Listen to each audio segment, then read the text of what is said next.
të respektuar. A ka, me qenë se po e përmendëm për Xhavollinët, gjithmonë kjo çështja e Amerikës na merr vëmendjen domosdo. A ka pak zëgajtazi edhe elemente politike, pra tek kur bëhet fjalë për Shtetet e Bashkuara të Amerikës, në furnizimin që ta lejon, a bëjnë ka pak edhe taktika politike në raport me çastin që kanë ndaj një qeverie, apo në rastin e Kosovës është një gjë shumë interesante, pra Shtetet e Bashkuara të Amerikës e dallojnë komplet Ministrinë e Mbrojtjes nga komplet qeveria. Tani, dekreti i parë, dekreti i dytë në fakt, që pas dekretit të njohjes, dekreti i dytë që Shtetet e Bashkuara të Amerikës e kanë nënshkruar për Kosovën është lejimi i Kosovës për të blerë armë në Shtetet e Bashkuara të Amerikës. E ka nënshkruar presidenti Bush. Dhe kjo nuk është ndonjë gjë e vogël, kjo atëherë ka qenë nuk është afirmu sa duhet, mirë, por kjo do thotë është një gjë shumë e madhe kur Shtetet e Bashkuara të Amerikës ta japin dekretin për të blerë armë.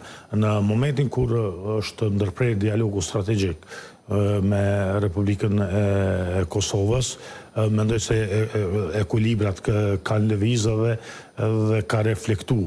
Edhe në fushën e mbrojtjes ka reflektu. Ne kemi dy janë rastet, rasti i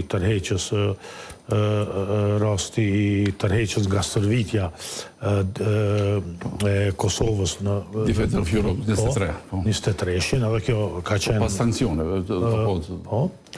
Ka qenë edhe rasti i shkëputjes së dialogut strategjik, mendoj që reflektojnë edhe në politikat e mbrojtjes. Ajo që është për të shqetësuar është për arsye se tani në qeverisjen e presidentit Trump ka ndryshuar shumë çka në politikën e jashtme amerikane dhe atën që më herët Vučić thoshte vllau i madh.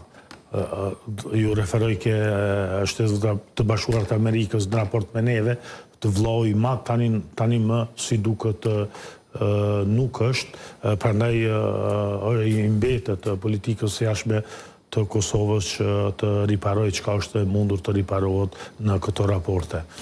Dhe po nis edhe një pyetje në drejtim tuaj, zoti Bishi, pikërisht tek kjo çështja në raport me Shtetet e Bashkuara të Amerikës për mas t'ju kthyer edhe një herë armatimit. Pra pse ndodh që diferencimi, pra nëse i pyet zyrtarët qeveritar, ata nuk e pranojnë një gjë, po e të tillë mirë, po në publik ajo vrehet.